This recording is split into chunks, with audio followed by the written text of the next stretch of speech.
Amis d'Entre-Loire et Loing, il y a un changement de saison qui s'amorce aux tanneries. Il y a plein de choses nouvelles à voir encore jusqu'à la fin de la semaine et puis à voir dans le jardin, entre autres, vous voyez, derrière nous, il y a plein de nouveautés.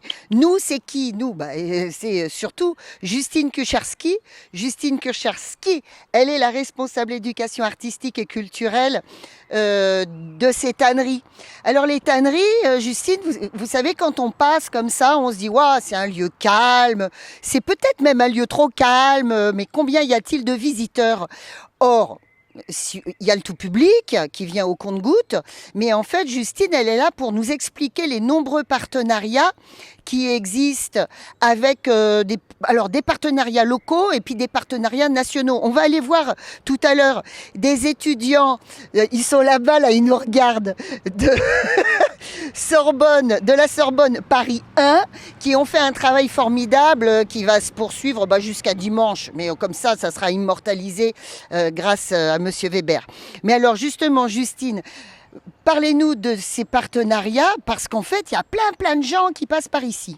Oui, alors c'est vrai que nous, aux tanneries, c'est un lieu quand même qui est vivant. On a à la fois des publics scolaires qui viennent sur toute l'année. On accueille, c'est une grosse part de notre fréquentation. Et puis on tisse aussi des partenariats avec des structures du territoire, des structures du champ social, médical, de la santé, des structures associatives. Et là, pour cette année, par exemple, pour n'en citer que quelques-uns, on travaille avec la mission locale, avec la maison des ados de Montargis, avec la DPI 45, les foyers de vie de Villemandeur et d'Amilly. On a tout un tas de partenariats avec différents publics et on essaie de sensibiliser ces publics à l'art contemporain, à la création d'aujourd'hui.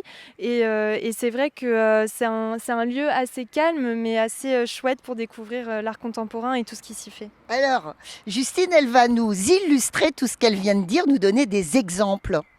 Oui, alors par exemple, je peux citer la mission locale. C'est vrai qu'avec eux, on travaille depuis bientôt 3 ans.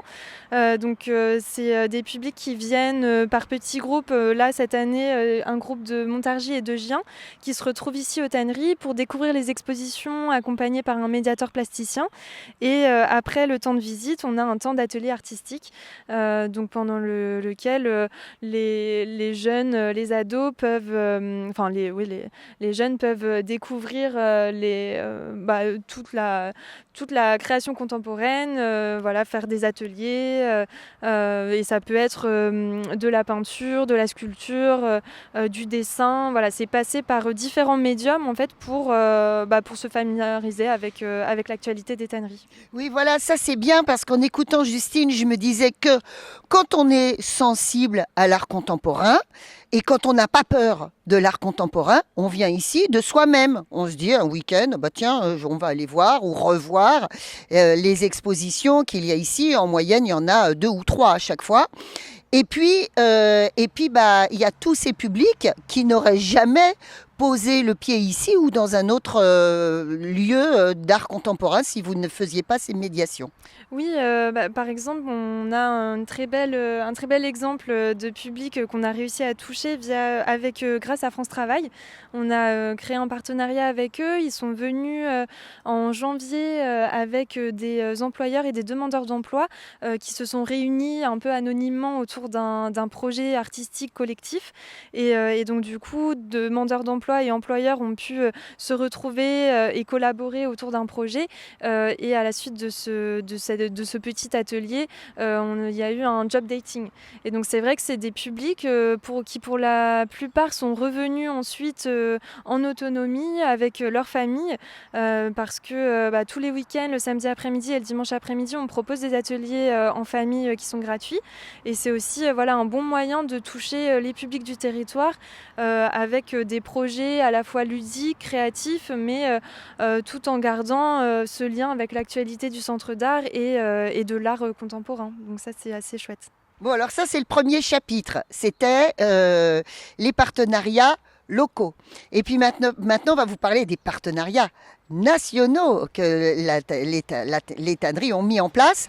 Et comme illustration, on a juste derrière nous, alors pour l'instant il ne ressemble pas à grand chose parce qu'il n'est pas encore ouvert, on a ce manège, et ce manège c'est le fruit du partenariat avec le Centre Pompidou.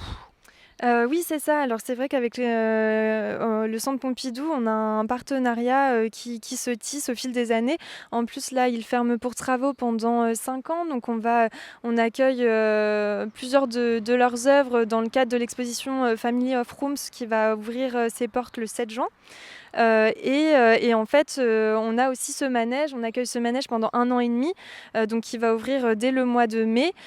C'est un manège, en fait, ça permet, ça rend possible l'éveil culturel pour les enfants âgés entre 5 et 10 ans. Après, notre idée, c'est aussi de toucher tous les publics, en fait, de même les plus grands. Mais on va activer ce manège avec les publics scolaires, avec les familles qui vont pouvoir venir dès le mois de mai jusqu'en octobre, et puis ensuite on rouvrira le manège en avril 2026.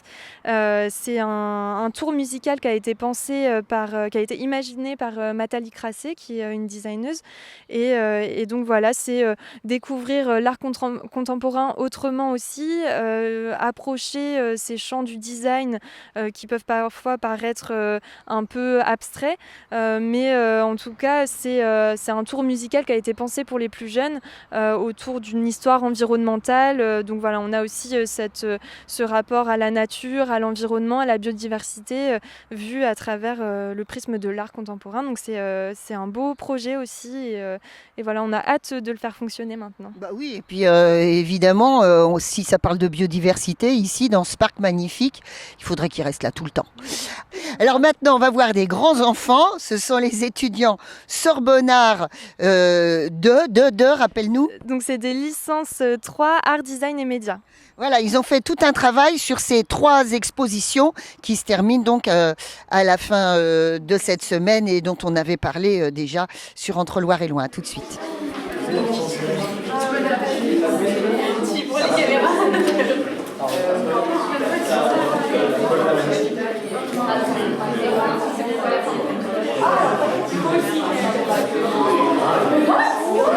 Alors on vous parlait tout de suite du partenariat qu'il existe entre les tanneries et Paris 1, art, design et médias. C'est ça. Et je suis avec Camille Manson. Camille Manson, elle connaît très bien les tanneries. Et pourquoi ? Attention, écoutez bien, parce que peut-être vous ne le savez pas, là, les étudiants autour de nous. Ah, vous avez eu des indices que je n'ai pas donnés moi-même, c'est ça ? Alors si, il y en a certains qui le savent. Je suis venue pour la première fois aux tanneries quand j'étais moi-même étudiante en 2e année de BTS à Orléans, en design d'espace. Et c'était juste avant le lancement de la toute première saison des tanneries. Donc voilà, on a découvert ce lieu-là un jour très pluvieux d'ailleurs. Et ça nous a quand même beaucoup plu, puisque après, je suis revenue pour le montage des expositions.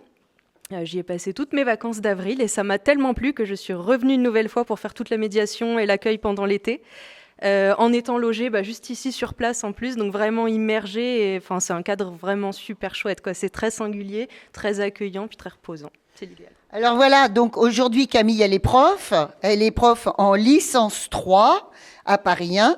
Et donc, alors c'est un cycle dans lequel tu proposes à tes étudiants de travailler sur une année dans des lieux culturels, patrimoniaux, quoi d'autre, qu'est-ce que j'ai noté, c'est ça, musée aussi. Et puis cette année, donc c'est les tanneries.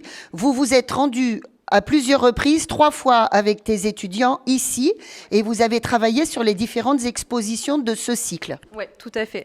Alors oui, on a commencé d'ailleurs à travailler quand on est venu la première fois au mois d'octobre avec Alex Balju, qui n'avait pas encore d'exposition ici, mais qui était en résidence. Donc lui, il travaillait ici, notamment sur des projets plutôt livresques, et il a fait un peu découvrir tout ça aux étudiants. Il leur a fait passer sa machine à écrire, que tout le monde a découverte. Il les a initiés aussi à la linogravure, qu'on peut retrouver juste ici derrière nous. Preuve que ça a quand même un peu marqué les esprits aussi. Et on est revenu une deuxième occasion au mois de février, où là, on a découvert les expositions qui sont toujours présentes actuellement, hormis The Unmanned qui est en démontage. Mais en fait, l'exposition qu'on propose là, elle s'intéresse en partie, elle parle en partie des expositions qui sont toujours visibles et elle les accompagne sur leur fin, puisque la plupart sont en train de se terminer. Donc, on propose une méthode des dispositifs qui servent à faire la médiation de manière sensible, interactive, et pour la plupart, on peut les manipuler, on peut tout tester, on peut reproduire ce que eux ont vu, donc voilà, c'est très bien. Voilà, c'est ça. Oh, pof, c'est tombé, c'est pas grave. Donc, vous proposez des outils de médiation et aussi des œuvres qui sont le prolongement de ces 3 expos, c'est ça? Oui, c'est ça. Alors, je ne sais pas si on peut vraiment les nommer œuvres. Moi, j'aime plutôt les appeler dispositifs. En tout cas, c'est comme ça que je les ai amenés à eux, parce que c'est vraiment vraiment des outils qui vont accompagner les expositions dans leur compréhension et dans leur expérience. Autant pour eux en les concevant que les personnes qui vont se rendre ici, c'est vraiment un complément. Souvent, dans un musée, on ne peut pas forcément toucher, on ne peut pas forcément manipuler, essayer. Là, la plupart des choses, même toutes quasiment, sont tactiles. On peut les approcher, on peut les manipuler, on peut essayer. La linogravure, tout le monde va pouvoir en faire. On a préparé aussi des tablettes qui vont pouvoir accompagner les personnes dans leur découverte des lieux, modifier leur perception. On a un clavier qui est entièrement tactile aussi, qui reproduit l'expérience de l'exposition The Unmanned. Donc, toute personne, en fait, est invitée à manipuler et à entrer en contact et à vivre l'expérience autrement des expositions qu'on a découvert quand on s'est rendu ici au mois de février. Mais il y a ce petit document qui a été créé justement pour votre intervention, qui se termine encore une fois dimanche. Donc en fait, on vient aussi témoigner de ce qui s'est passé ici, mais que vous verrez peut-être pas parce que c'est sur un temps court. Ça s'appelle, je sais plus le nom, raconte le nom. De l'expo, de l'exposition. Ça, c'est une exposition, c'est sûr. Elle s'appelle Co-Mémoration. Alors là, on a débattu tous ensemble. Il y a eu plusieurs propositions. Et c'est le titre qui est ressorti. Puisque à la base, ils se sont penchés sur ce titre-là en se demandant qu'est-ce qu'on a envie de raconter de notre expérience. Et au final, on a reparlé beaucoup de cette première fois où on est venu, où on a travaillé avec Alex Balju, où il leur a fait faire 1h30 de marche pour aller faire de la cueillette à la main, et on a imaginé tout un repas expérimental et collaboratif le lendemain. À 3 endroits, il y avait des pique-niques ici, à l'autre bout au bord de l'eau. C'était toute une expérience. Et ils se sont dit, mais en fait, ce qu'on fait depuis 1h30, c'est on commémore, on met en commun notre mémoire de ce premier moment. Ah oui, c'est très bien. Voilà. Donc, ils racontent un petit peu leur expérience et puis ils invitent aussi les personnes qui se rendent ici à la partager, vu que tout est interactif.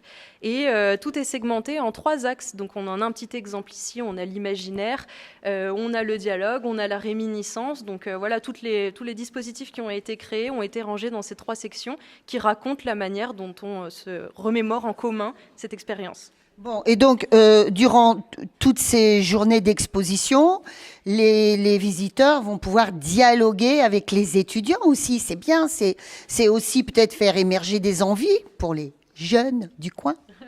Mais j'espère bien. En effet, alors en plus de ça, on a créé pas mal de supports, donc comprenant ce flyer qui a aussi été fait par les étudiants, qui ont vraiment tout géré, la muséographie, les dispositifs, la communication. On parle beaucoup des dispositifs, mais ils ont pensé absolument à tout, 100%. Et jusqu'à la fabrication. Et en effet, on a créé beaucoup de supports pour que tout le monde puisse un petit peu découvrir ce que aussi on fait à la Sorbonne. Le cours en question ici, c'est le cours de design d'espace, donc ça reste assez large, mais moi je me dis que le projet le plus accessible pour le mener entièrement jusqu'à la réalisation, c'est de la muséographie. Parce qu'ils peuvent vraiment aller jusqu'au bout, fabriquer tout ça. Donc ils ont découvert cette spécificité-là. Et voilà, j'espère que ça va pouvoir aussi donner envie, montrer qu'on peut aller jusqu'à réaliser des choses comme ça. Bravo, c'est bien. Découvrez ça. Voilà, vous avez les images. Merci.